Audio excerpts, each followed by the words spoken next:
You slide into a car, pull the door shut, and the outside world disappears behind glass. The seat warms beneath you. Your phone finds your location, draws a blue line across the screen, and calmly tells you where to turn, miss an exit, and it simply makes another route. Now strip all of that away. There is no road, no map, no compass, and no forecast, only a ridge ahead, and whatever waits. Beyond it, your shoes are stitched from hide. Your food must be found before sunset, and the dark ridge may hide water, strangers, predators, or absolutely nothing. One wrong valley does not cost you 20 minutes. It can cost everyone you love. So the question is simple. For nearly 2 million years, with no wheels, no written directions, and no idea what waited beyond the next horizon, how did your ancestors spread from Africa to almost every habitable corner of Earth?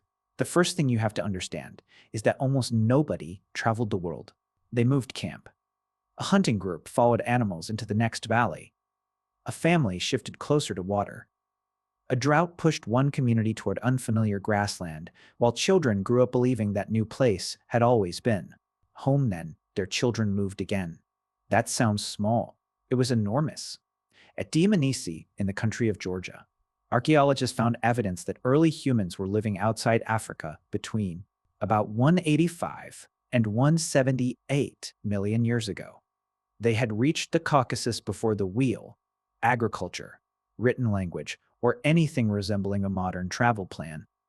73 stone artifacts were found in securely dated layers there, evidence of repeated occupation rather than one lost wanderer. Think about that for a second. No one woke up and announced a mission to conquer Eurasia. Your ancestors probably moved toward the next useful patch of land, then the next over thousands of generations. Even a painfully slow expansion becomes gigantic with enough time. 2.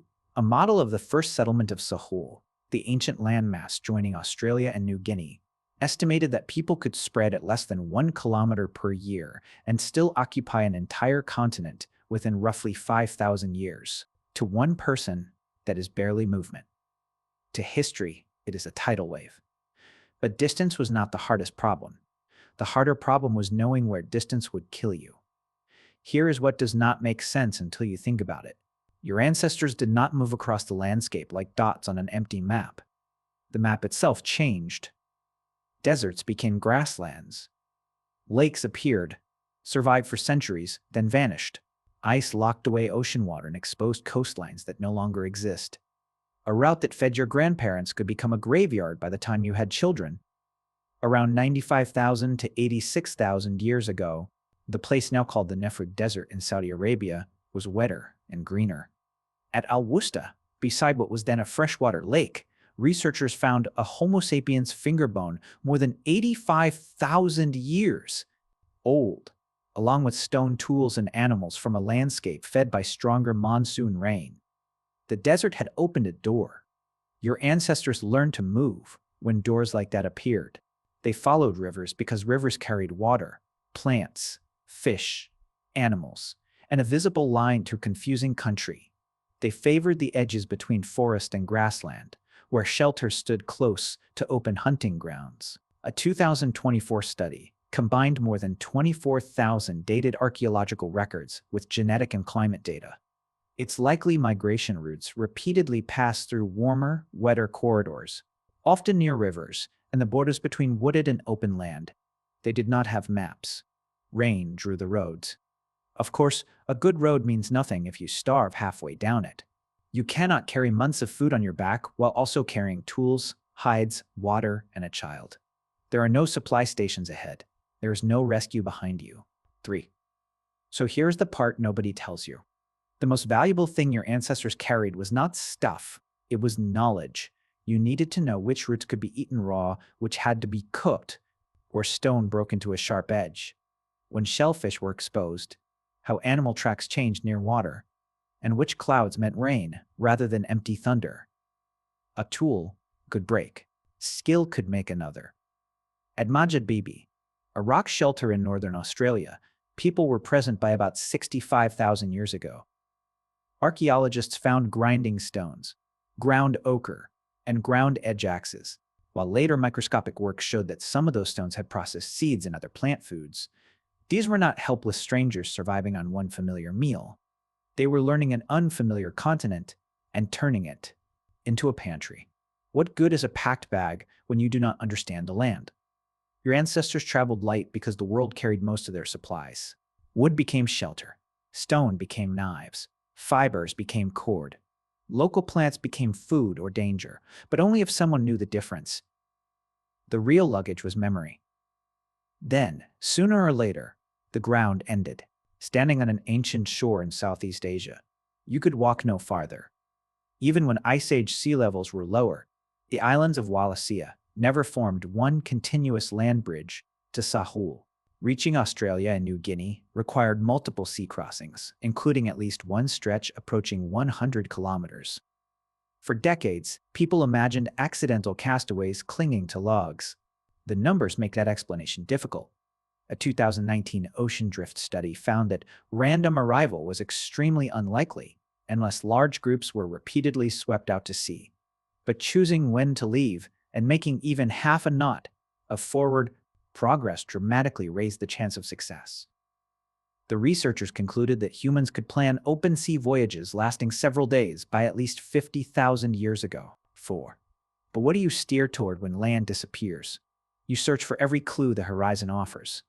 Cloud banks gathering over islands, birds leaving at dawn, and the steady push of wind and swell. None guarantees survival.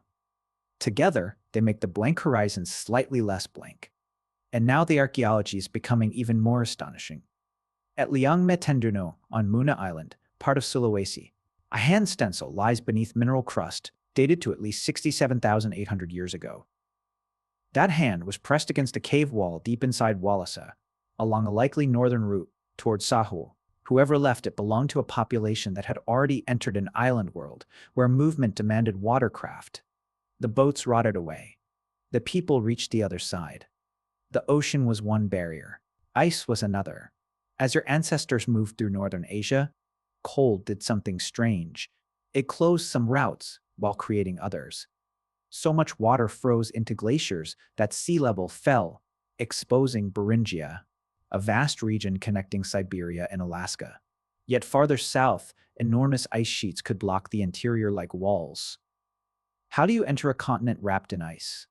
The honest answer is that researchers still debate the exact path and timing. But a 2023 study of ice and ocean conditions found the Pacific coast was more likely than the inland corridor to provide movement opportunities between roughly 26,000 and 14,000 years ago. The coast may have offered a broken chain of beaches, marine food, and ice-free refuges, instead of one clear highway. Then there are the footprints. At White Sands in New Mexico, human tracks preserved beside an ancient lake have been dated to roughly 21,000 to 23,000 years ago. Because the first dates were challenged, researchers tested them again using land plant pollen and quartz grains. The ages held. Later lake studies added more support. Those footprints sit thousands of kilometers south of Beringia during the coldest part of the last ice age. Think about that. 5.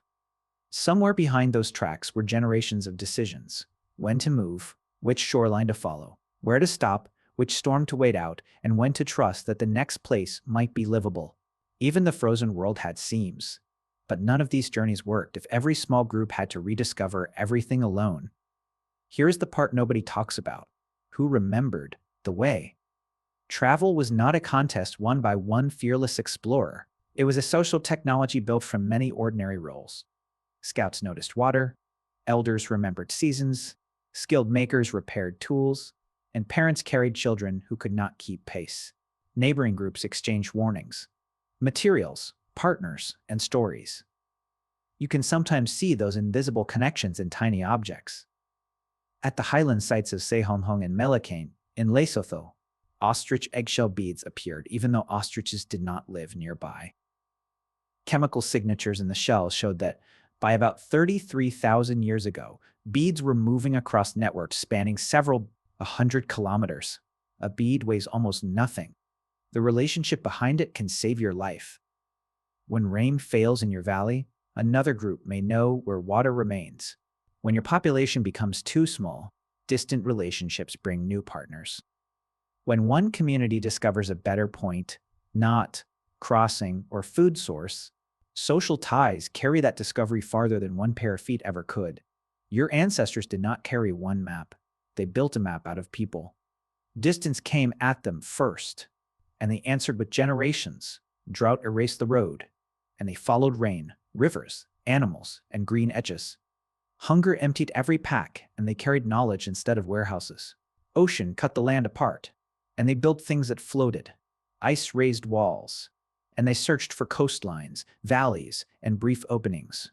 Isolation threatened to erase what they knew, and they tied communities together across hundreds of kilometers.